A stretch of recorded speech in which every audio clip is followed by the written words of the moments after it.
दोस्तों, भारत लंबे समय से एक गुटनिरपेक्ष देश की नीति को अपनाता आ रहा है और हमेशा से ही आपस में लड़ने वाले देशों में से किसी भी एक पक्ष का सपोर्ट करने की बजाय भारत हमेशा से ही दोनों ही पक्षों के बीच शांति की अपील करता आया है।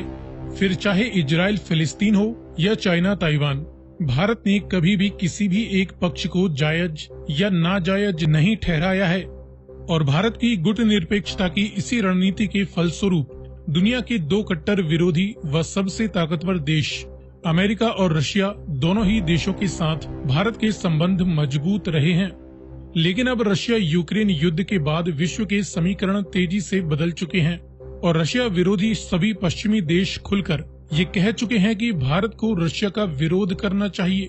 ऐसे में भारत, जो कि चीन के खिलाफ अमेरिका व अन्य यूरोपियन देशों का सपोर्ट चाहता है, उसके लिए ये फैसला बेहद मुश्किल होगा कि वह वेस्टर्न देशों का साथ दे या इतिहास में मुसीबत के समय हमारी मदद करने वाले रूस के साथ डटकर खड़ा रहे। और अब समय के साथ ये देखने को मिलने लगा है कि रशिया का सपोर्ट करने के कारण व अमेरिका और पश्चिमी देशों के लगातार मनाने के बावजूद भी भारत द्वारा उनकी बात न मानने के चलते ये सभी देश मिलकर एक एक कर भारत को ये संकेत दे रहे हैं कि यदि भारत आगे भी रशिया का ही साथ देता रहा तो वे भी भारत के खिलाफ पाकिस्तान को सपोर्ट करने लगेंगे। अमेरिका जहां खुद तो पहले से ही पाकिस्तान की मिलिट्री को मजबूत कर रहा है, तो वहीं यूरोपियन देश जो कि अमेरिका के परम मित्र हैं, वे भी आजकल ऐसे कदम उठा रहे हैं जिनसे भारत को आगे चलकर नुकसान उठाना पड़ सकता है। यूरोप में कुल 44 कंट्रीज हैं और यूरोप के सबसे ज्यादा प्रभावशाली व रशिया विरोधी देश यूरोपियन यूनियन का हिस्सा हैं, जिसमें यूरोप के करीबन 27 सबसे ज्यादा प्रमुख देश आते हैं। साथ ही यूरोपियन यूनियन के भी करीबन 21 देश अमेरिका के साथ नेटो के सदस्य भी हैं और एक समय भारत को ही लूटकर विकसित और शक्तिशाली बने ये यूरोपियन देश आज भारत को ही नसीहत देने व सबक सिखाने की अकड़ दिखाने लगे हैं।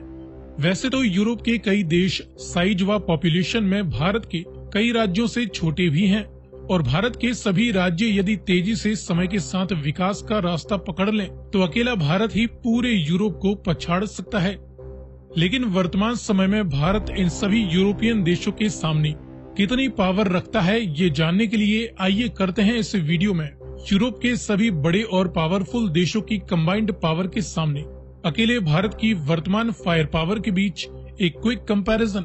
इस कंपैरिजन में हम रशिया, तुर्की, बेलारूस व यूक्रेन इन देशों को मेन स्ट्रीम यूरोप में शामिल नहीं करेंगे। यहाँ पर हम यूरोप के सभी प्रमुख देशों के समूह यूरोपियन यूनियन व उसके साथ यूके की कंबाइंड पावर का कंपैरिजन भारत की टोटल मिलिट्री पावर से करने वाले हैं। लेकिन वीडियो में आगे बढ़ने से पहले आपके लिए एक सवाल, यूरोप में सबसे बड़ी अर्थव्यवस्था, सबसे बड़ी इकोनॉमी वाला देश कौन सा है? यूनाइटेड किंगडम या जर्मनी? अगर आपको इसका जवाब मालूम है तो कमेंट में लिखकर बताएं। साथ ही जानकारी पसंद आए तो वीडियो को लाइक एंड शेयर करते हुए चैनल को सब्सक्राइब करना ना भूलें। अब चलिए शुरू करते हैं। शुरुआत करें air and total military power से। तो यूरोप की रेफरेंस के लिए हम यहाँ पर यूरोपियन यूनियन का फ्लैग ही लेते हैं।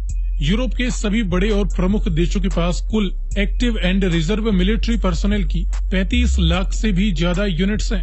हालांकि एक्टिव पर्सनल की केवल 13 लाख यूनिट्स ही इनके पास हैं। वहीं भारत अकेले के पास active and reserve military personnel की 25 लाख से भी ज्यादा यूनिट्स हैं। केवल एक्टिव मिलिट्री पर्सनल की 14 लाख से ज्यादा यूनिट्स भारत के पास हैं। इंडियन आर्मी के पास लाखों की संख्या में पैरा मिलिट्री फोर्सेस भी हैं। इसके बाद मिलिट्री द्वारा इस्तेमाल किए जाने वाले सभी प्रकार के मिलिट्री एयरक्राफ्ट्स की बात करें तो टोटल मिलिट्री एयरक्राफ्ट्स की 6000 से ज्यादा यूनिट्स यूरोपियन देशों के पास हैं। भारत अकेले के पास 2300 से ज्यादा टोटल मिलिट्री एयरक्राफ्ट्स हैं। इनमें केवल फाइटर और इंटरसेप्टर जैसे मल्टी रोल जेट्स की 1500 से ज्यादा यूनिट्स यूरोपियन देशों के पास हैं। भारत के पास 550 से ज्यादा मल्टी रोल जेट्स मौजूद हैं। घरेलू तेजस का प्रोडक्शन तेज होने के साथ ही इसकी संख्या में भी तेजी से इजाफा हो सकता है। डेडिकेटेड ग्राउंड अटैक एयरक्राफ्ट्स की 400 से ज्यादा यूनिट्स यूरोपियन देशों के पास हैं। भारत के पास 130 के करीब ग्राउंड अटैक एयरक्राफ्ट्स हैं। हालांकि पुराने जगुआर रिटायर हो रहे हैं और भारत नए एयरक्राफ्ट प्रोक्योर करने की प्रक्रिया में है। कॉम्बैट यानी अटैक हेलीकॉप्टर्स की 400 से ज्यादा यूनिट्स यूरोपियन देशों के पास हैं। भारत के पास करीबन 50 कॉम्बैट हेलीकॉप्टर्स मौजूद हैं। मास डिस्ट्रक्शन के न्यूक्लियर वारहेड्स की 515 यूनिट्स सभी यूरोपियन देशों में केवल ब्रिटेन और फ्रांस के पास मौजूद हैं। भारत के पास करीबन 160 न्यूक्लियर वारहेड्स बताए जाते हैं।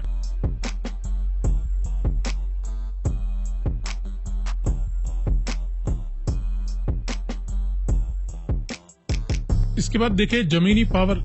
तो इस फील्ड में बड़े और लाइट सभी प्रकार के मैन बैटल टैंक्स की 5000 से ज्यादा यूनिट्स यूरोपियन देशों के पास हैं।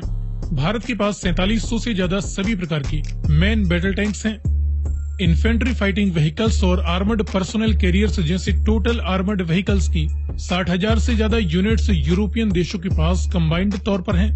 भारत अकेले के पास 12,000 से ज्यादा टोटल आर्मर्ड व्हीकल्स हैं। सेल्फ प्रोपेल्ड हावेजर्स की 2700 से ज्यादा यूनिट्स यूरोपियन देशों के पास हैं। भारत के पास करीबन 100 सेल्फ प्रोपेल्ड आर्टिलरीज मौजूद हैं। अपडेटेड आंकड़े आने के बाद इनकी संख्या में इजाफा देखने को मिल सकता है। टाउड यानी फील्ड आर्टिलरी गन्स की 3400 यूनिट्स यूरोपियन देशों के पास हैं। भारत के पास करीबन 3300 टाउड यानी फील्ड हावेजर्स हैं। मल्टीपल रॉकेट लॉन्चर्स की 1100 से ज्यादा यूनिट्स सभी यूरोपियन देशों के पास मिलाकर हैं। भारत के पास करीबन 1300 से ज्यादा मल्टीपल रॉकेट लॉन्चर्स हैं।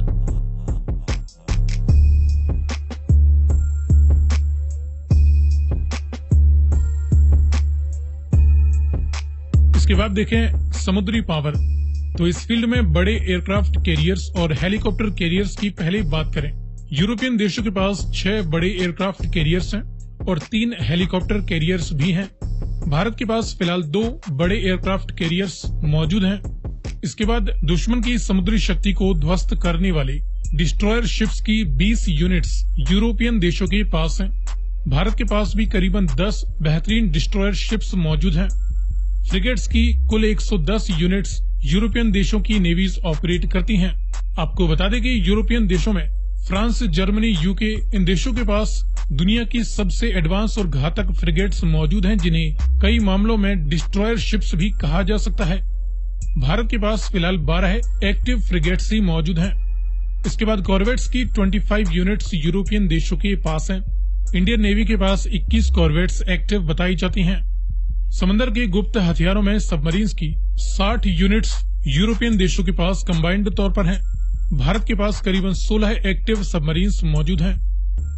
सो फ्रेंड्स, ये हमने देखा सभी प्रमुख यूरोपियन देशों की कंबाइंड मिलिट्री पावर के सामने भारत की वर्तमान फायर पावर। जानकारी पसंद आई हो तो वीडियो को लाइक एंड शेयर करते हुए चैनल को सब्सक्राइब करना ना भूलें।